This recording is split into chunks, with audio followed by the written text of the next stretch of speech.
Hi guys, welcome back to my channel. Kelvin here. For this episode, we have Aaron Koh. I know you guys may not have heard of him, but you may have heard of his StocksCafe. It's a portfolio tracker app. So welcome to the channel, Aaron. Thank you. For most people, right, they finish their degree.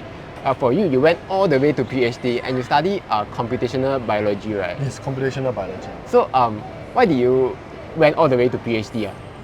To put it simply, is two words, right? Young and naive. Okay. After my bachelor, my professor back then, who was also my final year professor, he says, "Oh, why don't you consider doing a PhD, that kind of stuff?" And then I just did it. So, but the truth is, in my personal opinion, PhD are, of course, first of all, I love my professor. Okay. Right? But PhD is basically like cheap labors for the professors to continue to be successful. Although actually my professor don't really need us. Not true for him, not true for him, because there's different kind of level of professors, right? Like he's the full professor, already very established in his career, so he didn't need it. But I think overall, PhD, if you ask me to do it again, I wouldn't, to be honest. If you ask me again, like given all the knowledge I have. So did it actually help you in your career after you graduate? To be honest, the reverse is true. It actually made your career 4 years slower. Right? So I mean, the only small advantage, in my opinion, is that sometimes I can tell people to call me Dr. Evan Koh. Like if I go for official events, I say, okay, I'm Dr. Evan Koh, Mr. Evan Koh. But at least you get more years to relax and study lah. Yeah, okay, yes, that's true. I enjoy my PhD days. You're paid to studies and have a lot of fun, right? It's just like bachelor, but you're paid. Yeah, true. Besides studying as a doctor, PhD, I saw that you also joined Ironman. For those who do not know, Ironman is basically a marathon, but much more crazier than that lah. Why do you join all this high intensity stuff? Again, the same two words, young and naive. Okay. Right? Back then, actually, 15 years ago, I think about that time, like I watched this video on YouTube. It's by the whole family. So basically, it's a father and son. The son was actually born with a disability like Stephen Hawking's. Okay. So he's basically wheelchair bounded. And what happened was, somehow his father realized that the son actually enjoyed attending this kind of sports event. So they started, going for marathons, and the father would push him for the whole 42 kilometers. Wow. Okay. And they just kept going more and more extreme. So then they even joined the Ironman. So for example, during the swim, the son will be in a dinghy, like a small boat, right? Then the father will swim and drag him. Wow. And then he will cycle with the kid, I think in front, and do a full marathon by pushing the kid, right? So, and that really inspired me to want to do something like that myself. Of course, I don't have a kid to bring it along, but it's really amazing how he could do it. And it just inspired me and being young and naive again, I decided, why not do it? Were you actually a sports guy before that? Oh, actually, yes. Not the kind of endurance sport. Okay. But I was in the NUS Dragon Boat team. So I was like doing Dragon Boat, and also being young and naive, I thought like if I can do Dragon Boat, which at least I think was tough back then, I should be easily to be able to do Ironman, which by the way is not true, right? I learned it the hard way that being able to do like short strength kind of sports doesn't mean that you can do like long endurance kind of sport. Okay. But I think at least there's a checklist of your achievements. True. Like PhD done, Ironman done, like two checklists. What's next after these two? Yeah. Okay, one of the next was financial freedom, right? Like so after my PhD I started working, and at a certain point I decided I want to reach financial freedom, which is part of the reason why StocksCafe was built, right? To support my financial freedom journey. And now for better or worse, I think I'm close to that. I mean, depends on, I think the financial freedom some people put different levels to it, right? Like level 1 to 10 or whatever. I personally think of it like in terms of, premium class, like in terms of airline classes. Okay. Right, like economy class, premium economy, business or first class, like which kind of lifestyle you want after your retirement and how far is it away. So anyway, long story short, so my immediate next goal is financial freedom, which I think I'm close. So the market crash didn't really affect you this time? It definitely affected a little bit, right? Which is why I'm still working. Oh, okay. This is why I'm still working a little bit more.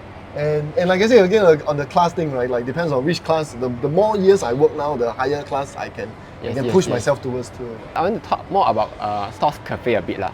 So I remember I first started using it back then in 2016 when I was looking for free portfolio tracker. That's how I came upon StocksCafe. Right. What did you not find in other portfolio tracking app that made you wanted to create this StocksCafe thing? Basically, two things, right? Like one, I love coding, right? I enjoy coding. Second is I remember there's some features that was really not available. Like I think a lot of trackers, they focus mostly on like your current portfolio, Yes. right? Once you sell the stock away, you wouldn't know your past P&L, that kind of stuff, right? They will not really keep that for you. And also, I think a lot of times they are more US oriented, at least like 7-8 years ago. They're not really Singapore oriented. And I like the fact that I have control, like what kind of features I can have in my own app rather than whatever I have to use whatever they are available out there for them by then. The one feature that I like is actually the dividend tracking thing, because I can't really find it anywhere else other than one of it was StocksCafe, like, the reason that I was using. Not that I want to talk about other competitors, but that's not completely true. I do know some competitors, but they're pretty expensive, but they do have dividend tracking ability. Yeah. Okay, what have you learned along the way while building this app? I think two things I learned. First of all, I really am passionate about coding and finance and all this kind of thing. Like I think building all this stuff is really fun for me. Although to be honest, StocksCafe, although it's profitable, but I think it's kind of like the minimum wage kind of profitable, right? Like if I'm willing to accept minimum wage as a PhD student, I mean as a PhD, if someone PhD, I think it's fine, right? But still, I'm very passionate about building it every day. I look at it very passionately, right? So that's one thing I learned. So maybe even after I kind of reach financial freedom, or I feel like I have sufficient money, I'll still be working on it like as a hobby. I mean, to be honest, to classify it as a hobby is more appropriate in my opinion. Yes. Although it's profitable, but so the second thing I learned from it is that I can build products, but I'm very bad at selling. Right, and I think to be a successful app or website, you need to have both. Okay. In my opinion, I mean, of course, you cannot sell no products, right? I mean, you need to build a product, but you really need a good team or somebody to help sell it, which is something I think I'm not really good at, like marketing, sales and marketing. So right now you are still doing it one person. Mostly lah, although my wife helps me a little bit here and there. Free labor. Free labor, yeah. So I cannot really afford labor. I need to use free labor. There was once I tried to get a little bit of help, for different things like writing, but there's no permanent help at this point. Yeah. What's next for StocksCafe? So one thing good and bad about StocksCafe, in my opinion, is that, like I said, when I first started StocksCafe, because I wanted to have features that suits me, right? So now I'm trying to give that power to my users. Okay. Right. A lot of times, the next feature I build is always user requested. Right. Like user request this or that, then I build the next thing. Right. So I mean that's good because in the short term, there's always clear things that benefit my users. Right. For example, when T-bills recently become popular, right, a lot of users say, I want to track T-bills in StocksCafe. So I quickly enabled the ability to track T-bills, even T-bills. So we can cryptocurrency, SSB, all these are users requested. But that's bad, right? Because there's no long-term vision. Okay. Right, and I don't have long-term goal and that kind of stuff. And so in the very short term right now, my focus is on mobile app. Yeah. I wouldn't say mobile app, mobile web. Okay. Right, because I think the mobile web user experience is pretty bad. So I want to focus and improve on that in the short term, at least for this year.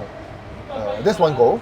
And another goal beyond StocksCafe is that actually originally when I first built StocksCafe, of course, is to track my own portfolio, but also to be able to decide, right, to answer the $2 million question, right, or $1 billion question, whatever you call it, right? Like, what is the stock? What should you buy, and what should you sell, right? And of course, when that kind of stuff, right? So I think that's maybe something I would learn to focus a little bit more on, right? Like using my computational biology kind of knowledge in terms of data science to really do more statistics analytical on that. Of course, I know there are a lot of people who trust a little bit more on fundamental analysis and stuff, but in my opinion, I think those can be somewhat translated into statistical modeling. Okay. or at least that's what I hope. So when you say that the stock portfolio app can recommend stocks, what is it looking? What data is it looking at? The way I think of this is we split it into two dimensions, two type, right? Like long-term prediction and short-term prediction. Yeah. Right. For long-term prediction, I think it's always still looking at the fundamentals. Mm-hmm. Right. Like maybe one simple way I'm thinking of is definitely like given in the past, like certain stocks have certain kind of fundamentals, right? And then they went on to be successful in the long term. Of course, it's not a 100% thing, right? But it's also a statistical correct. thingy, right? Probability thing, right? So, and if you can find right now, what kind of stocks have that kind of fundamentals, that would be interesting to see, or at least you should bet that will be successful in the long run. Correct. If there's this kind of similarity. Then what about the short-term stuff? The way I think of it is more from an options perspective, Ah. right? Like recently, I wouldn't say recently for the last 1-2 years, I'm more into options, right? I think that one is really understanding or predicting from a statistical perspective what is the short-term movement, most likely short-term movement is going to be, and how you are going to use options to leverage on that. I at least that's how I tend to think about things like that. I know that last year many people were finding meme stocks based on the mentions in the Wall Street bets. I see. But yeah, so anyway, those are short-term stuff lah. There's not good financial advice. So actually, back when I was doing a PhD, right, I also went to do like an intern or part-time in some hedge funds. Oh. So even back then, we talk about things like that, right? Like Twitter was I think it was at that time Twitter started, sharing their APIs, and you can really pull. So there's a lot of talks on how to pull these APIs and find this kind of. But there's no such thing as meme stocks back then, like Okay. 15, 16 years ago. Yeah, so I'll look forward to your Hopefully. predictions. I even, to be honest, I even have the name for it already. I even bought the domain already. It's called Quant's Cafe. Right, like I have StocksCafe, so I built another Quant's Cafe. I want to ask a bit more about your investments lah. Okay. Can you give a rough breakdown on what your portfolio looks like? As I mentioned, right, I wanted it to be more like move towards financial freedom. And the way I think of it is more, I need dividends. Okay. Right, to have financial freedom. Right, because ultimately you need like the monthly income, right? One way or another, right? A lot of people use properties, but I think I prefer to buy REITs. Okay. Right, I think so. REITs is one of the core set of stocks that I personally have, or some dividend paying like blue chip stocks. Okay. It's the fundamental, but of course, being in tech, I've had a lot of exposure to tech companies, and also tech companies, in my opinion, is more interesting to do options with. Right, or at least US companies are the ones to do options with. Okay. So I also started to do a lot more US. So my portfolio is mostly Singapore and US, and a little bit of Hong Kong. Hong Kong. Hong Kong is more, I don't know, just itchy backside and just buy a bit. Alright, like Alibaba go down, okay, let's just buy a bit. So you're showing your portfolio on StocksCafe, right? That's your public portfolio. Yes, that's my portfolio. So StocksCafe has these features to share your portfolio if you want to, not just for me, for any user. Okay. Yeah. So I want to ask a bit more about your options strategy. How do you normally do it? How do I normally do it? So for now, I do it in two ways. Happy buy, sell. Happy do. Okay. Another one is I'm starting to write some small programs. To put it very simply, right? Like, so by looking at the historical data, Okay. what is the likelihood of what is the probability of the stock increasing to certain level, right? Okay. And let's say the level is X, and if the probability is below, let's say 70%, right? And I will short sell that, I will short that option because you need to make a lot of assumptions. Okay. Make some assumptions. But I mean, if you don't make assumptions, there's this. I mean, my opinion was always implicit and explicit assumptions. Okay. By doing certain things, there's always implicit assumptions, right?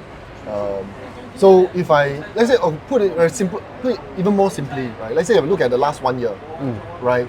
S&P 500, how often did it increase by 5% in the last 20 days? Okay.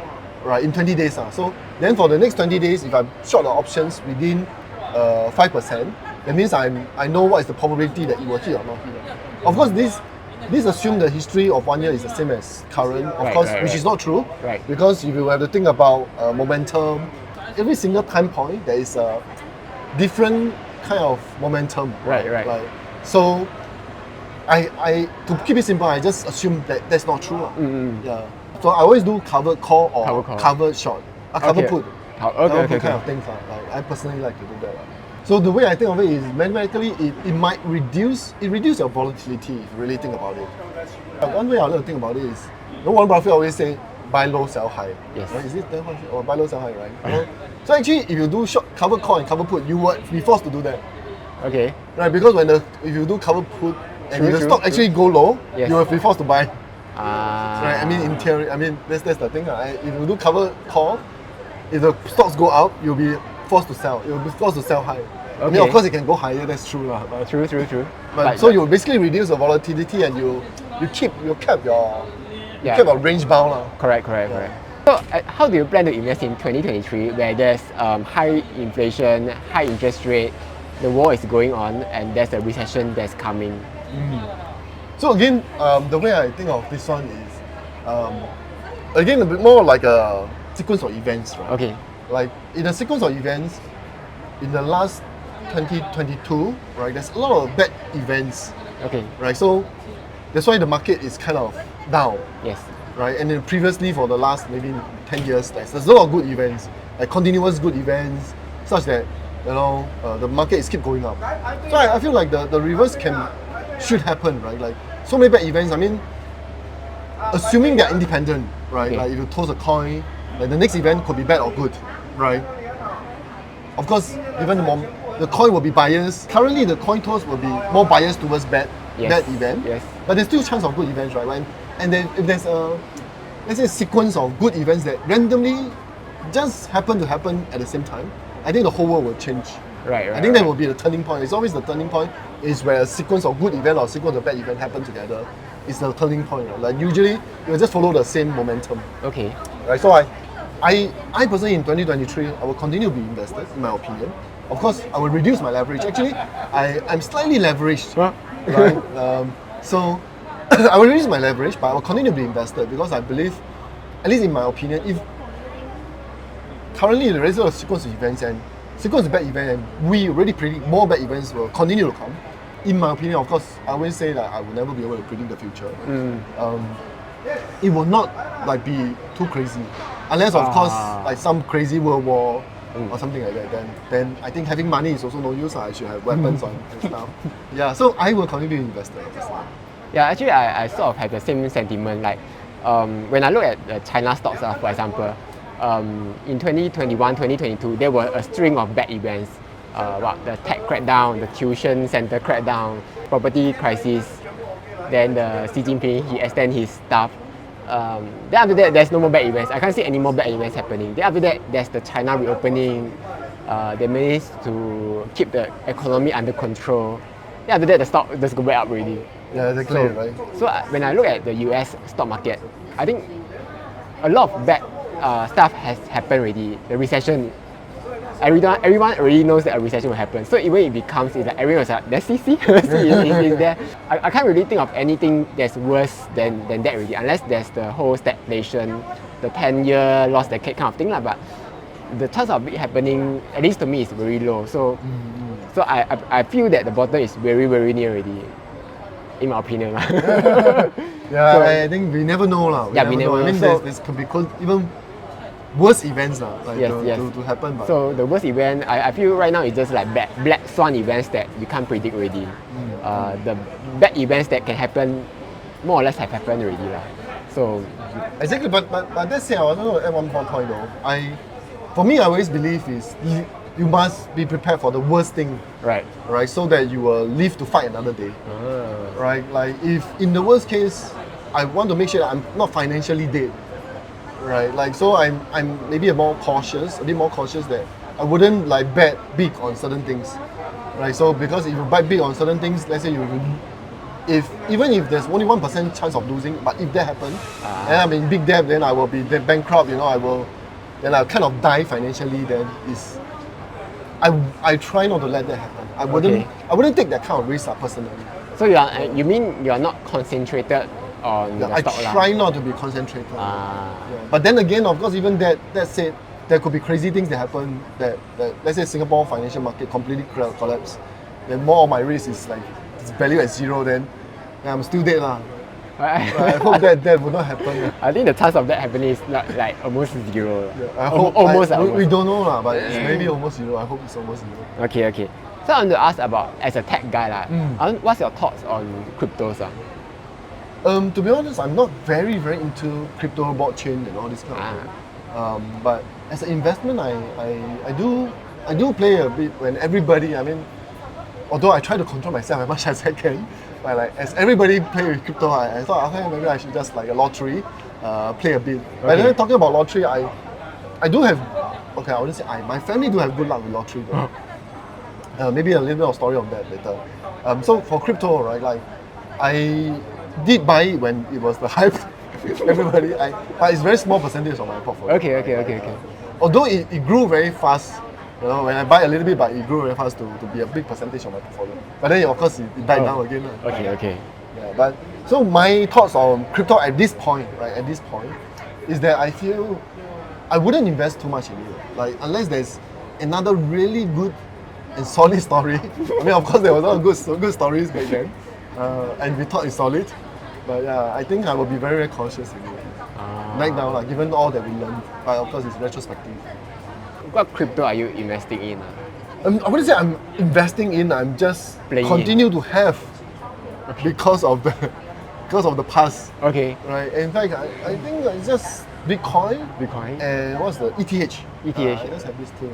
Okay. The blue chips lah. The blue chips. The rest is, I think I still have them, but maybe they are worth like basically zero. Or if the exchange is down already, I don't know. Okay. For me, at least I'm still bullish on Bitcoin and ETH lah. Oh really? Okay, so I should buy more. It's not a financial advice or anything. It's just my own perspective lah. When I see that they have basically flat for almost this long, half a year already. They've been hovering around there, not doing anything. It's because everyone is just holding and just waiting to see what happens lah. So to me, like it feels like the bad news has already been baked into the price already.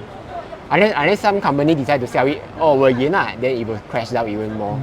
But meanwhile, there's a lot of developments going on for at least Ethereum. Oh really? Bitcoin not really. Bitcoin is just an asset. There's nothing going on with Bitcoin. For ETH, there's a lot of things going on. People are still building apps onto it. So I think that if anything, if there's another crypto boom that's coming, right, at least Ethereum will benefit quite a lot from that lah. That's what I feel. Interesting. Yeah. So we just have to see lah. Anyway, this is. And like everyone say, it's a lottery thing lah. It will or it will not happen lah. Talking about lottery, if I can share. Oh sure. So when I was young, like 18, 19 years old, so my family actually won like Toto, like the first prize, right? So that was the good news. How much was it? It was 2.4 million that day. That day, like 20 years ago. Right? Okay. Like, it was actually good money, but the bad news is there's 4 winners. Oh, yeah. So you each get like 600 plus Ks for my family, right? So yeah, that was the lottery luck lah. But I think there's also one reason why I wanted to build StocksCafe is, I wouldn't say I wanted to build Stocks, but that's one of the reasons that I realized, right, like when you have money, doesn't mean that you know how to keep the money. Right, that's true. Right, you really need to learn financial knowledge. You really need to learn some investment knowledge. Right. Because very quickly after that, you know, all the money is gone. Okay.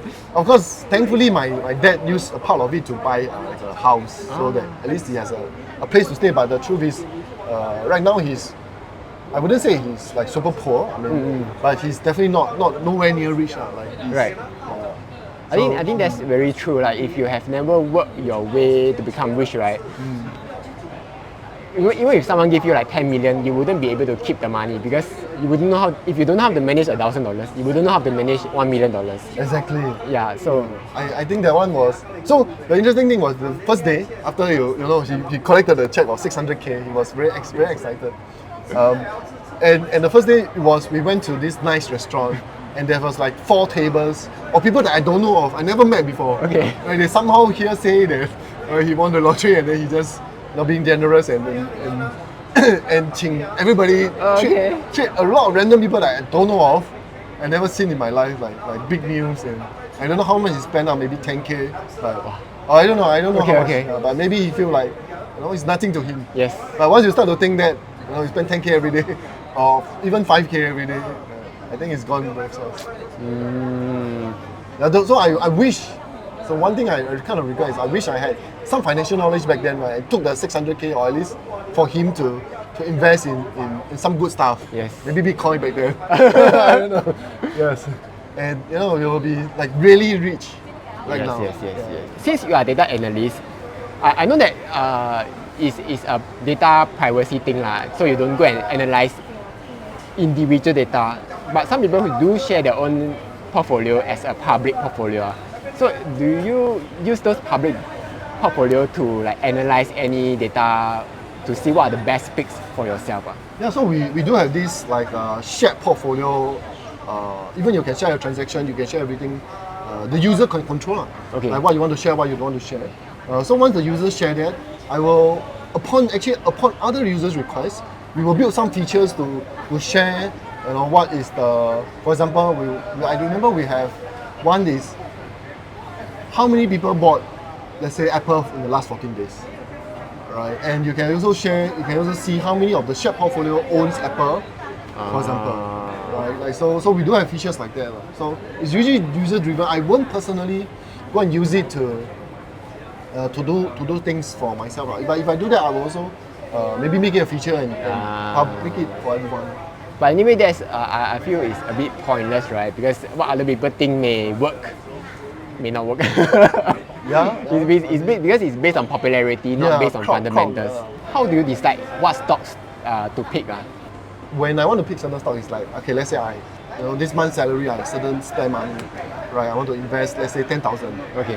Right. If I want to take this 10,000, and then I will think, okay, what is the balance, the weightage of my portfolio, right? I want to keep some kind of allocation weightage, right? Like I want to be still very REIT heavy versus US. So if I decided, let's say I decided to buy REITs, then I'll look at, okay, am I over invested in certain REITs and what are the REITs I think will be good. It's both numbers and a feel. I wouldn't say feeling, but based on my outlook of the fundamentals. Okay. Like the situation right now, right? I feel maybe going forward, what kind of REITs will still continue to perform in 2023, or even when they are underperforming, I like to buy them, right? Like in view of the future will be good, right? If let's say I know the 1-2 year now will be true, but if I think the future will be good, I'll still buy them, right? Because I generally hold a long-term view. At least for Singapore, the way I think of Singapore stocks is you buy long-term.